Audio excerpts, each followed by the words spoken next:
نريد لبنان ملتقى وفاق عربي.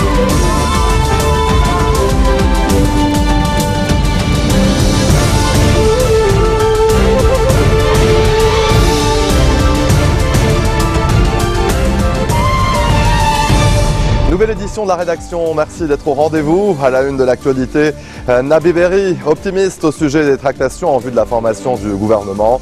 Le président du Parlement s'exprimait devant les députés de sa formation à Ain Tinné.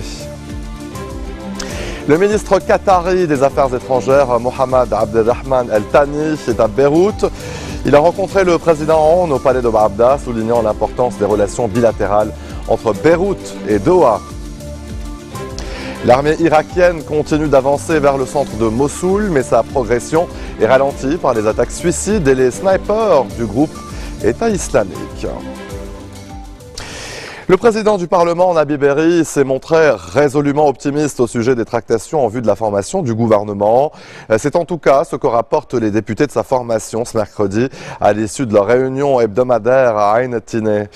Berri a dit espérer que les obstacles mineurs soient surmontés afin de former le cabinet dans les plus brefs délais. Les tensions entre le président de la Chambre et le chef de l'État, Michel Aoun, sont au centre de ces complications. En cause notamment la répartition des portefeuilles ministériels. Le ministre qatari des Affaires étrangères, Mohamed El Thani, est à Beyrouth. Il a rencontré le président de la République, Michel Aoun, au palais de Baabda. Au menu, les derniers développements au Liban et dans la région, notamment la formation du prochain gouvernement et la crise en Syrie. Le responsable qatari a transmis au chef de l'État une invitation de l'émir du Qatar, Sheikh Tamim Ben Hamad Al Thani, à se rendre à Doha, soulignant l'importance des relations bilatérales entre les deux pays. Le chef de la diplomatie qatari a également rencontré le président de la Chambre, Nabi Berri. Il doit ensuite s'entretenir avec le Premier ministre sortant, Tamam Salam, le Premier ministre désigné, Saad Hariri, ainsi que son homologue libanais, Gebran Bassil. Dans le reste de l'actualité, une centaine de familles tentent de fuir la partie assiégée d'Alep au moment où le régime syrien progresse encore dans ce secteur rebelle de la deuxième ville du pays. Les détails dans ce reportage. Aidés de quelques volontaires, ces casques blancs tentent d'extirper les civils coincés sous les décombres. Nous sommes dans les quartiers est d'Alep contrôlés par les rebelles. Ces scènes sont devenues quotidiennes avec l'intensification des bombardements du régime ces derniers jours. Engloutie sous les gravats, cette jeune fille a été miraculeusement sauvée. Il n'y a pas d'armée syrienne libre. Il n'y a que des civils. Ils larguent des barils d'explosifs et lancent des roquettes. J'espère que Bachar el-Assad ne s'en sortira pas, lui et ses avions russes qui nous attaquent. L'est d'Alep est assiégé par les forces du régime. Avec le soutien de l'allié russe et du Hezbollah libanais, leur objectif à présent est de reprendre aux rebelles les quartiers stratégiques et surtout celui de Massaken-Anano. La reconquête de ce dernier permettrait à Bachar el-Assad de séparer le nord d'Alep-Est des autres secteurs assiégés et de consolider sa progression dans cette zone. Les organisations humanitaires s'inquiètent de l'intensification des bombardements du régime depuis le 15 novembre et c'est notamment le sort des enfants qui les préoccupe le plus. Selon l'Organisation mondiale de la santé, il n'y a plus aucun hôpital en service dans les quartiers Est où vivent quelques 250 000 personnes prises au piège. Alors que la communauté internationale apparaît incapable à contrecarrer la détermination de Damas et de ses alliés d'en finir avec Alep, la France a annoncé qu'elle allait réunir début décembre les pays occidentaux et arabes soutenant l'opposition syrienne. On écoute le chef de la diplomatie, Jean-Marc Ayrault. Aujourd'hui, il y a 1 million de personnes qui sont assiégées selon les chiffres de l'ONU. Pas seulement à Alep, mais aussi à Homs, dans la Ghouta, à Idlib. C'est la réalité de la situation en Syrie aujourd'hui. La France prend donc une initiative face à cette stratégie de guerre totale où le régime et ses alliés profitent de l'incertitude de la période aux États-Unis pour réunir très vite le groupe des pays amis de la Syrie, dans les prochains jours à Paris. Et au Conseil de sécurité, nous poursuivons également notre combat pour une résolution pour condamner, avec des sanctions, l'usage des armes chimiques par le régime syrien. Elle continue d'avancer vers le centre de Mossoul, mais sa progression est ralentie par les attaques suicides et les snipers du groupe État islamique. Ce mercredi, les milices chiites ont entièrement encerclé la ville, privant ainsi les terroristes de l'EI de leur voie d'approvisionnement depuis le territoire syrien. Plus de 68 000 personnes ont quitté Mossoul depuis le début de l'offensive il y a 5 semaines. Dans les quartiers libérés, les habitants retrouvent petit à petit le goût de la vie. Le reportage de Selim El-Medeb et Adam Pletz. Direction Mossoul, à bord d'un véhicule de la 9e division blindée. Ces tanks sont positionnés dans les faubourgs de la ville.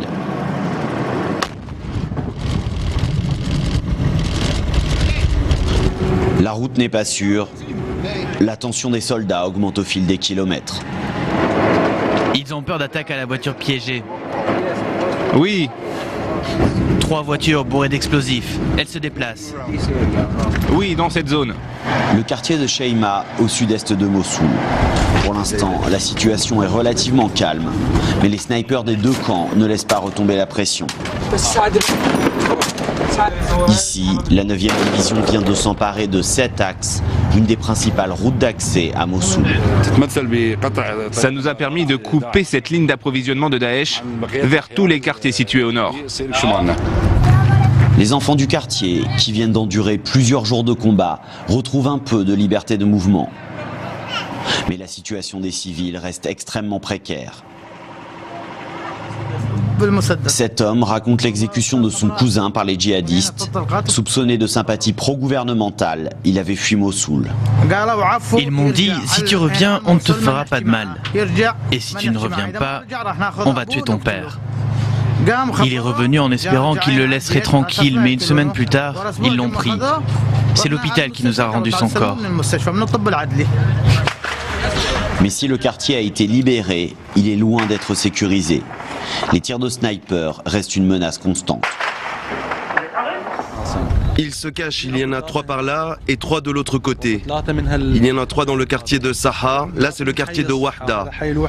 Là c'est Saha et devant nous c'est le quartier de Salam. Grâce à Dieu nous avançons, mais ces 2 derniers jours nous avançons lentement. À ce rythme, l'armée irakienne mettra encore plusieurs mois à reprendre la ville. Restez des nôtres, on se retrouve après ceci.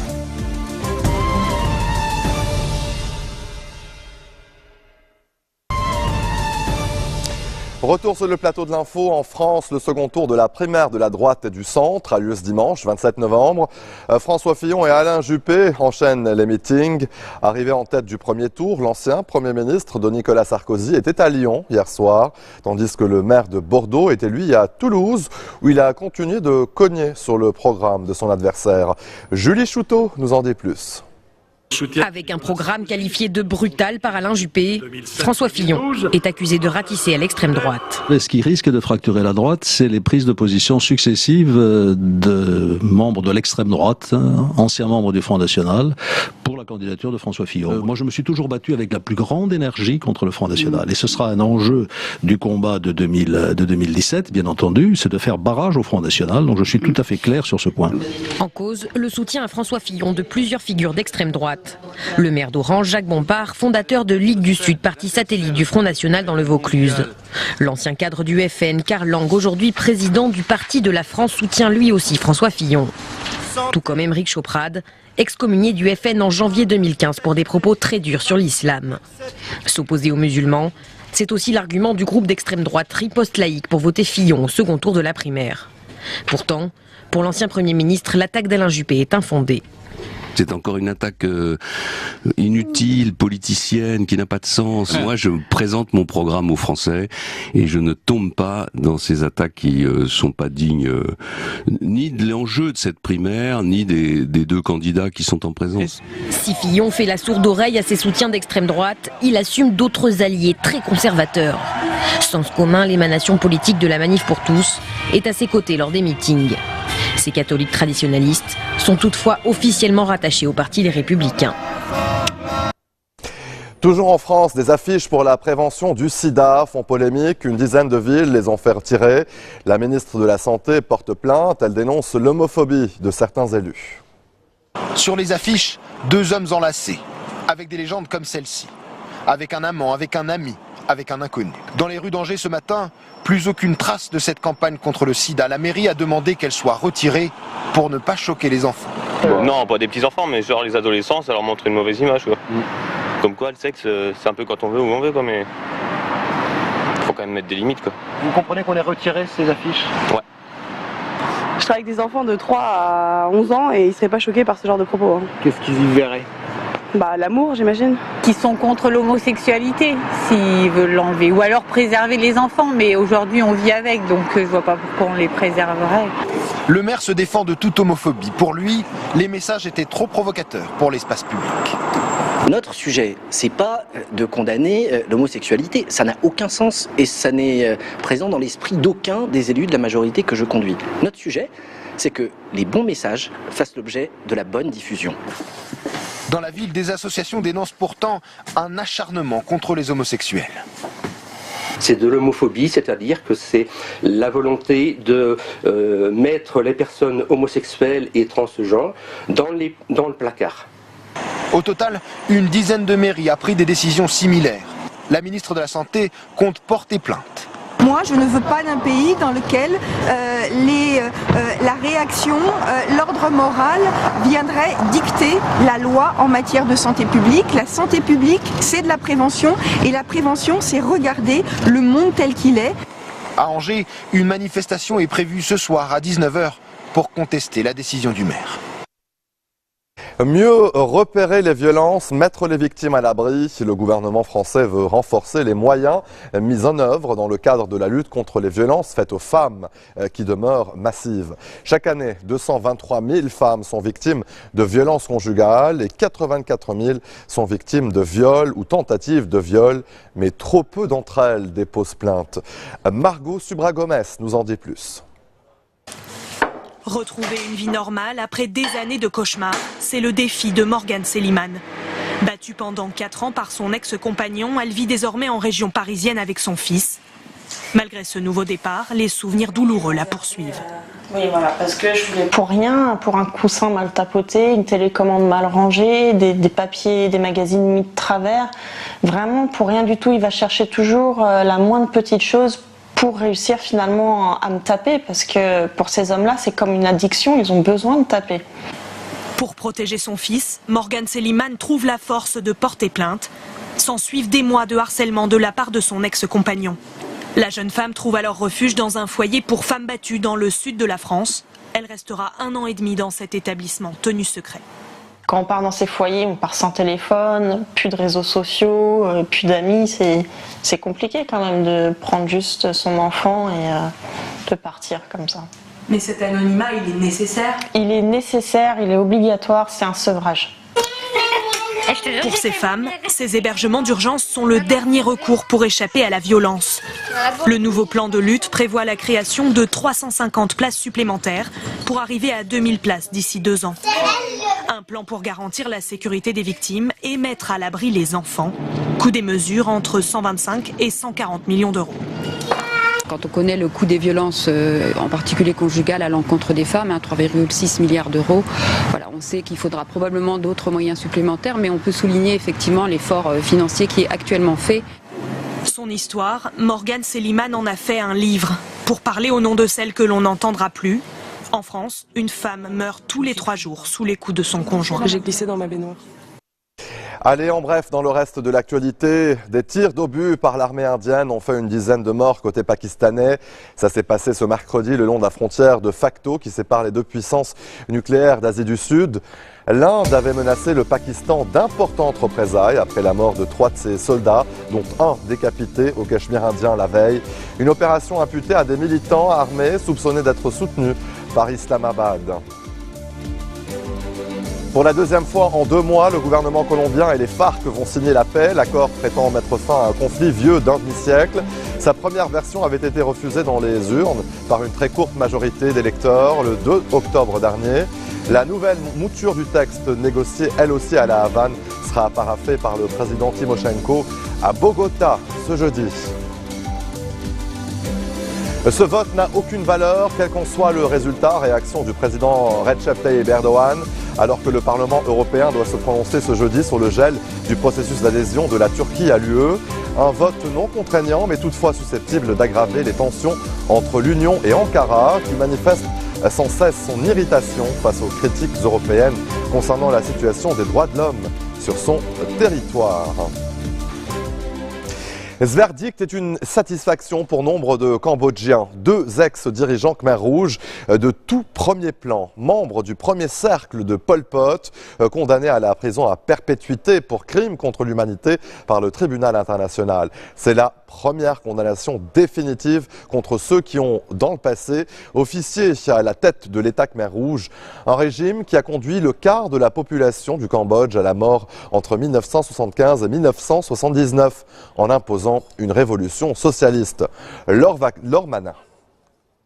Impassible, Khieu Samphan et Nuon Chea écoutent la sentence. Le tribunal vient de confirmer la peine prononcée en 2014, la prison à vie pour ces anciens dirigeants Khmer Rouge accusés de crimes contre l'humanité.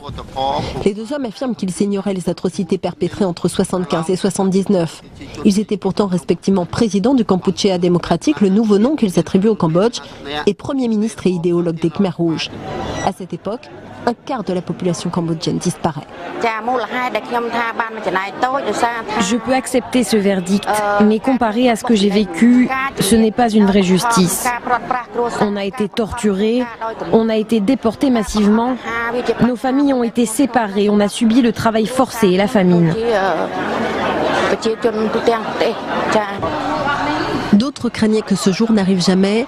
Nombre de membres des Khmer Rouges sont morts avant d'avoir pu être jugés ou condamnés. J'ai eu peur que ce procès n'ait jamais lieu, parce qu'ils sont très vieux. L'ex-ministre des Affaires étrangères des Khmer Rouges, Leng Sari, est mort avant de se retrouver devant les tribunaux. Seules 3 personnes ont pour l'instant été jugées par ce tribunal de Phnom Penh sous parrainage de l'ONU. Le dernier était Douche, chef de la prison S21 où 15 000 personnes ont été torturées avant d'être exécutées. Nuon Chea et Khieu Samphan font eux l'objet d'un 2e procès pour génocide de minorités, mariage forcé, viol et autres crimes perpétrés dans les camps de travail. Verdict attendu en 2017. À la fin de cette édition, le rappel des titres. Nabi Berri optimiste au sujet des tractations en vue de la formation du gouvernement. Le président du Parlement s'exprimait devant les députés de sa formation à Ain Tiné. Le ministre qatari des Affaires étrangères, Mohamed Abdelrahman El Thani, est à Beyrouth. Il a rencontré le président Hollande au palais de Babda, soulignant l'importance des relations bilatérales entre Beyrouth et Doha. Et l'armée irakienne continue d'avancer vers le centre de Mossoul, mais sa progression est ralentie par les attaques suicides et les snipers du groupe État islamique. Très bonne suite de programme sur notre antenne, l'info continue. نريد لبنان ملتقى وفاق عربي